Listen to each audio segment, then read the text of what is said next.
میں نہیں سمجھ پایا کہ میاں علی اشفاق جیسا سینئر سیزنڈ آدمی وہ کسی سائل کے ساتھ آتا ہے اور دوسرے وکلا جو ہیں اس کو یہ جیسچر دیتے ہیں کہ تم چونکہ پنجابی ہو، تمہارا تعلق پنجاب کے صوبے سے ہے اور سندھ میں تم آ کر اگر اپنی سائل کی. اچھا اب یہ بھی ایک عجیب سیاست دکھائی دے رہی ہے، اس سے سمیل آ رہی ہے مجھے کہ وہ کہتے ہیں جی رجب بٹ کو چاہیے تھا، شاید بادی النظر میں رجب بٹ کو چاہیے تھا کہ کراچی کے قانون دانوں میں سے کسی قانون دان کا کونسل کے طور پر انتخاب کرتے کہ پنجاب سے کیوں آیا وکیل، وہاں پہ وکیل نہیں ہے. اچھا ایک اور بڑا اچھا طریقہ ہو سکتا تھا کہ رجب بٹ جب پیشی پہ جا رہے تھے تو جانے سے پہلے وہ میاں علی اشفاق کے ذریعے وہ وہاں پہ رابطہ کرتے، سندھ بار سے، کراچی بار سے، یہ ذرا وہاں بیٹھ اور کے پہلے چائے پانی پیتے، وہاں پہ معذرت کرتے. اب پچھلی بار وہ کہتے ہیں ہم نے اجرک پہنائی تھی ان کو احترام اس کے بعد 19 دسمبر کو. یہ بھی ایک اچھا میں آپ کو بہت اچھا جسٹر ہوتا ہے. یہ دو طرفہ معاملہ ہوتا ہے. It is not as easy. میاں علی اشفاق صاحب جو ہیں، اچھا کئی مقدمات کیسز ہیں جس میں انہی کے ساتھی سائبر کرائم کے ایکسپرٹ زین قریشی پیش ہو رہے ہیں. ہمارے یاسر شامی کے کیس میں زین قریشی کراچی کے کئی عدالتوں میں گئے، ان کو وکیلوں نے ہاتھوں ہاتھ لیا. اب یہ بھی نہیں کہا جا سکتا کہ پنجاب کے وکلا کے مخالفت ہوتی ہے. نہیں، علی اشفاق صاحب کی بھی اچھی گڈ ول ہے اور ایک بڑے اچھے لائر ہیں، نامور وکیل، قومی سطح کے وکیل. لیکن وہ رجب بٹ کی وجہ سے وہ بھی نشانہ بنے. میں تو یہ سمجھتا ہوں کہ وہ نفرت اس قدر تھی کہ وہ علی اشفاق صاحب کو بھی لپیٹ میں لے گئے. اور علی اشفاق صاحب نے پھر ایک اور چیز کہ اپنے کلائنٹ پر جو کچھ ہوا اس کی سائیڈ پہ کھڑے ہو کے کلائنٹ کی سائیڈ پہ پورا ایف آئی آر کرائی. یہ ایک بڑا کریڈٹ ہے. اچھا اب بہت کم وکیل ہوتے ہیں سر. دھڑے بازی کہیں ہیں یا قانون کی پاسداری کہیں.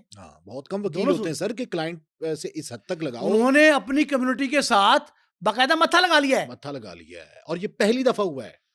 نہیں، پہلے بھی مثالیں موجود ہیں. خواجہ شریف صاحب کے 2-3 واقعات تھے اس طرح کے، یہ مسائل موجود ہیں. لیکن آپ یہ دیکھیں کہ وکلا برادری جو ہے نا وہ ایک سمبل آف یونٹی ہے. بالکل ایسے سمبل آف یونٹی ہے.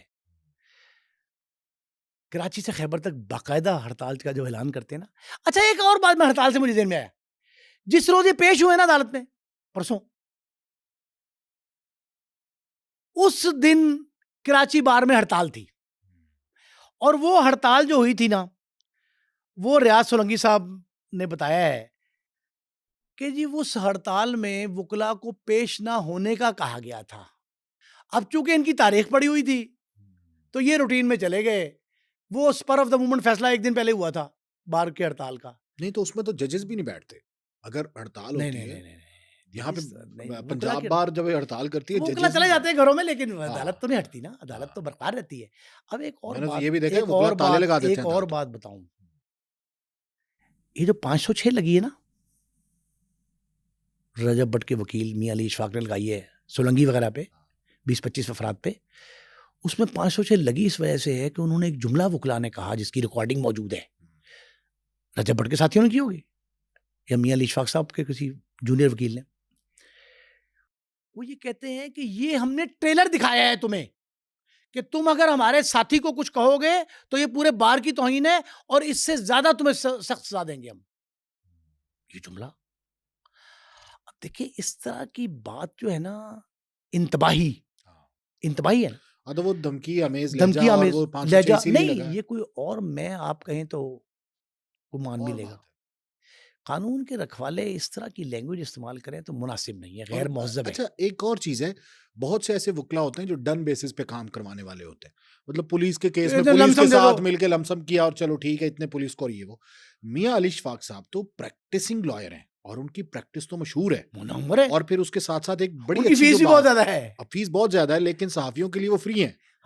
کتنے صحافیوں کے لیے پیش ہوتے ہیں. اب سہراب برکت کو گرفتار کیا گیا، ان کے لیے وہ پیش ہوئے. اس کے ساتھ ساتھ شاکر اعوان کے لیے وہ پیش ہوئے. مطلب جو پکڑا جاتا ہے والنٹیئر کرتے ہیں، والنٹیئر بندے کو پتہ بھی نہیں ہوتا اور وہ پیش ہو جاتے ہیں. اس میں کوئی شک نہیں ہے. اچھا ان کی کسی بھی قسم کی ایسی کوئی انٹینشنز نہیں تھی علی اشفاق صاحب کی.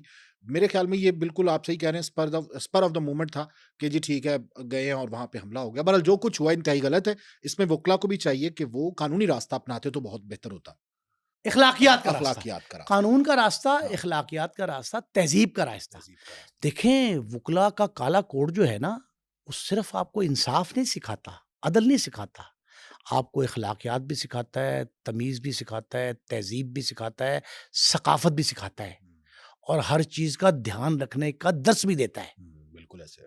تو اس لیے ہم کوئی اصلاح کار تو نہیں ہیں اس طرح کے کہ ہم نے کوئی ان کو روایات سکھانی ہے۔ ہمیں رجب بٹ سے کوئی ہمدردی نہیں ہے، کچھ لیکن نہیں ہے۔ ہمیں دکھ اس بات کا ہے کہ وکلا کمیونٹی متحارب ہو گئی ہے۔ وہ نہیں ہونی چاہیے، ان کی یونٹی برقرار رہنی چاہیے، لیکن اب بھی میرے خیال کو سبیل کی جائے۔ یہ سینئر قانون دان جو ہے نا، سپریم کورٹ بار کے پریزیڈنٹ کا بیان مجھے بہت اچھا لگا ہے۔ انہوں نے دونوں کے بارے میں کہا ہے، طریقے سے کہا ہے۔ میرا خیال ہے کہ وہ اگر انٹروین کریں اور آفتاب باجوہ جیسے احسن بھون کر سکتے، یہ جو بڑے بڑے قانون دان ہیں نا، میرا خیال ہے کہ یہ کوشش کریں تو شاید کوئی راستہ نکل آئے گا کہ ان کو دور جانے کی بجائے قریب لانے کی کوشش کی جائے، تو میرے معاملہ ٹھنڈا پڑ جائے گا۔ لیکن اس کو بڑھوتی دینے والے جو ہے نا، وہ اصل فتنہ فساد کروانا چاہتے ہیں، جو اس کو بڑھوتی دیتے ہیں وہ ختم کر۔ اچھا، اب میں مقدمات کا بھی ایک بات آپ کو کہوں، جو مقدمات درج ہیں رجب بٹ کے خلاف، دیگر یوٹیوبرز، ڈکی بھائی کے خلاف بھی، ایون ڈکی بھائی نے بڑی پی کاٹ لی۔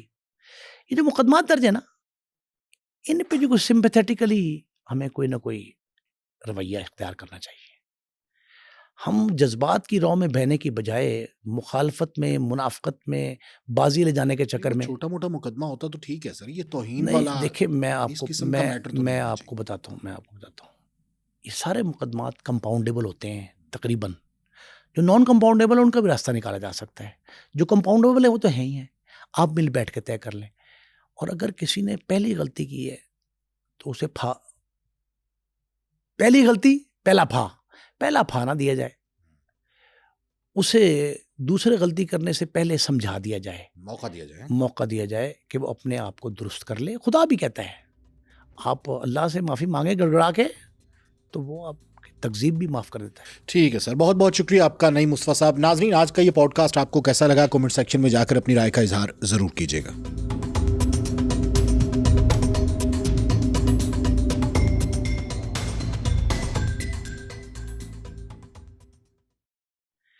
ہم جذبات کی رو میں بہنے کی بجائے مخالفت میں، منافقت میں، بازی لے جانے کے چکر میں، چھوٹا موٹا مقدمہ ہوتا تو ٹھیک ہے سر، یہ توہین نہیں والا دیکھیں، میں آپ کو بتاتا ہوں، یہ سارے مقدمات کمپاؤنڈیبل ہوتے ہیں تقریباً۔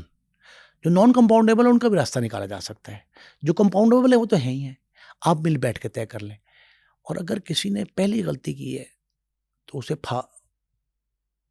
پہلی غلطی پہلا پھا نہ دیا جائے، اسے دوسرے غلطی کرنے سے پہلے سمجھا دیا جائے، موقع دیا جائے کہ وہ اپنے آپ کو درست کر لے۔ خدا بھی کہتا ہے آپ اللہ سے معافی مانگے گڑگڑا کے تو وہ آپ کی تکذیب بھی معاف کر دیتا ہے۔ ٹھیک ہے سر، بہت بہت شکریہ آپ کا نعیم مصطفیٰ صاحب۔ ناظرین، آج کا یہ پوڈ کاسٹ آپ کو کیسا لگا؟ کمنٹ سیکشن میں جا کر اپنی رائے کا اظہار ضرور کیجیے گا۔